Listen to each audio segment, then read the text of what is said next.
6 dias, uma arma apontada para sua cabeça, e no fim, você escolhe proteger o homem que jurou te matar. Para o mundo, em 1973, foi um choque absoluto. Para a psicologia, foi o nascimento de um dos fenômenos mais sombrios da mente humana.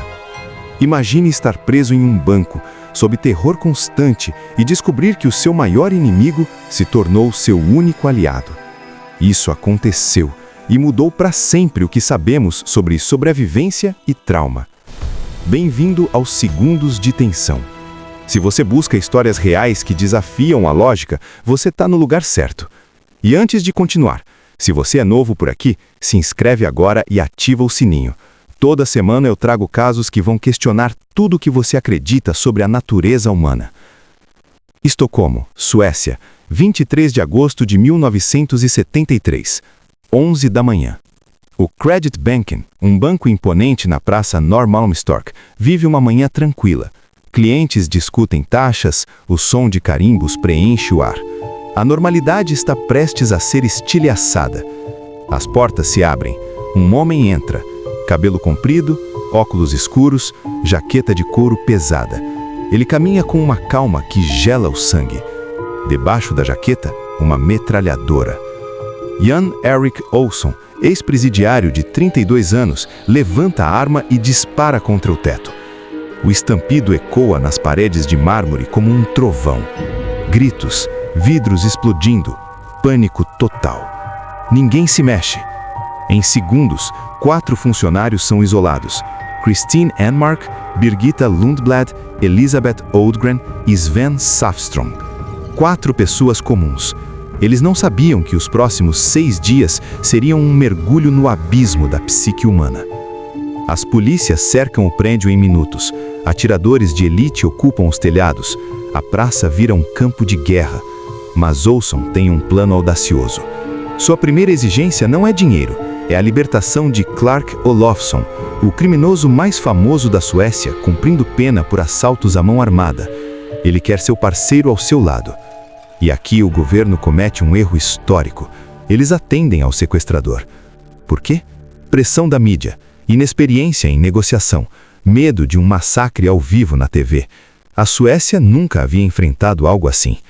A polícia traz o bandido mais perigoso do país e o entrega de bandeja. Agora são 2 criminosos armados, 4 reféns indefesos e um cofre subterrâneo de apenas 47 metros quadrados. 47 metros quadrados. O cheiro de metal oxidado, suor frio, silêncio interrompido apenas pelo clique das armas. Ali dentro, o tempo parou. Sem luz natural, os reféns perdem a noção das horas. Mas algo invisível começa a operar. Christine Enmark sentia o terror absoluto, mas então Olsson mudou o jogo. Ele perguntava se ela tinha fome, oferecia um cobertor quando o concreto gelava os ossos, permitiu que ela ligasse para a família. Aquela voz que prometia a morte agora oferecia pequenos fragmentos de humanidade. Do lado de fora, a praça Norrmalmstorg fervia. A mídia sueca transformou o assalto em um espetáculo transmitido ao mundo inteiro. Repórteres disputavam cada segundo, cada imagem, cada suspiro vindo do banco. A pressão sobre a polícia era esmagadora. Os negociadores, inexperientes, cometiam erros graves, ordens contraditórias, ameaças vazias, decisões que só aumentavam a paranoia de Olsson.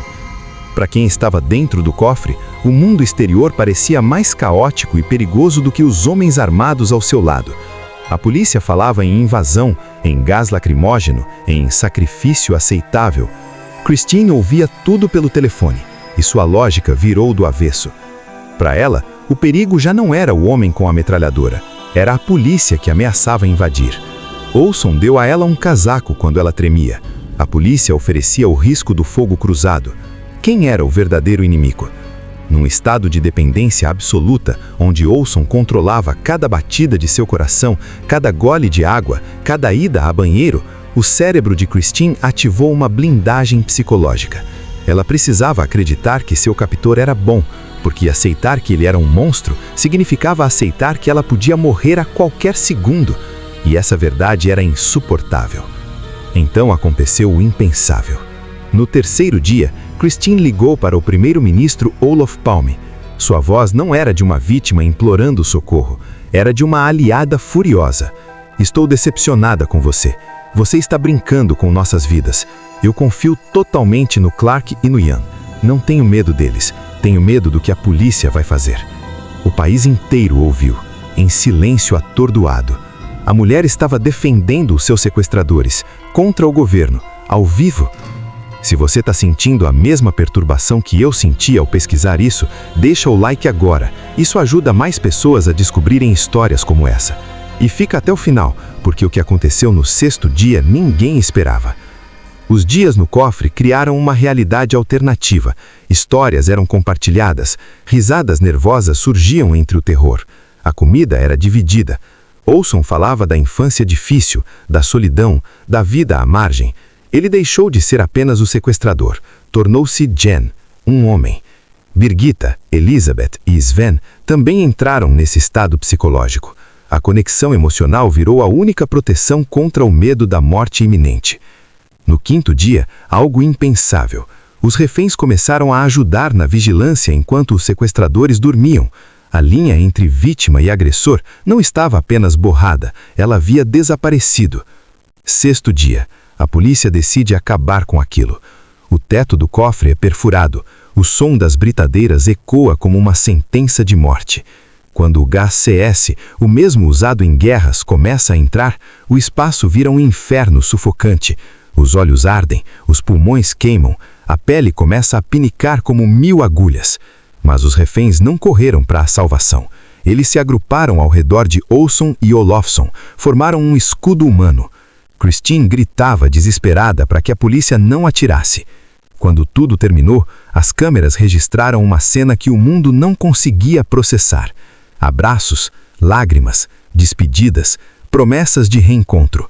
Christine se recusou a entrar na ambulância antes de ter certeza de que seus sequestradores estavam vivos e não seriam machucados. O resgate não foi o fim do trauma, foi o começo do mistério. Nas próximas semanas, os 4 reféns visitaram Olson e Olofsson na prisão, criaram fundos para pagar a defesa legal, mantiveram contato por anos. A Suécia estava chocada, o mundo estava perplexo. O psiquiatra Niels Badgerot, que acompanhou o caso, deu um nome ao fenômeno: Síndrome de Estocolmo. Um mecanismo extremo de sobrevivência. Quando sua vida depende completamente da vontade de outra pessoa, o cérebro faz uma troca devastadora. Transforma medo em gratidão, ódio em empatia, ameaça em proteção. Não é amor, não é loucura, é estratégia de sobrevivência. Se eu me alio ao meu opressor, talvez ele me poupe. Se eu vejo humanidade nele, talvez ele veja humanidade em mim. Jan Erik Olsson foi condenado a 10 anos. Clark Olofsson seguiu sua lendária carreira criminosa, mas os reféns nunca saíram totalmente daquele cofre. Christine Enmark passou décadas sendo questionada, julgada, ridicularizada. Ela nunca se arrependeu de ter confiado em seus sequestradores, porque para ela, eles a mantiveram viva. A Síndrome de Estocolmo revelou algo perturbador sobre a condição humana. Sob pressão suficiente, nossas noções de certo e errado podem evaporar. Às vezes, sobreviver não é lutar. Às vezes, sobreviver é abraçar quem nos ameaça. Essa história não é apenas sobre um assalto, é sobre a fragilidade da mente humana, sobre como o instinto de viver pode distorcer tudo que acreditamos ser verdade. Então eu te pergunto, o que você faria se estivesse naquele cofre? Sua razão venceria o medo ou você também encontraria humanidade no monstro? Agora me diz nos comentários, você realmente acha que seria diferente? Que sua mente não te trairia da mesma forma? Quero ler cada resposta.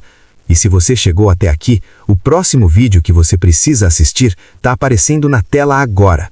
É sobre o sequestro onde o refém não desenvolveu síndrome, ele virou cúmplice de verdade. Clica agora.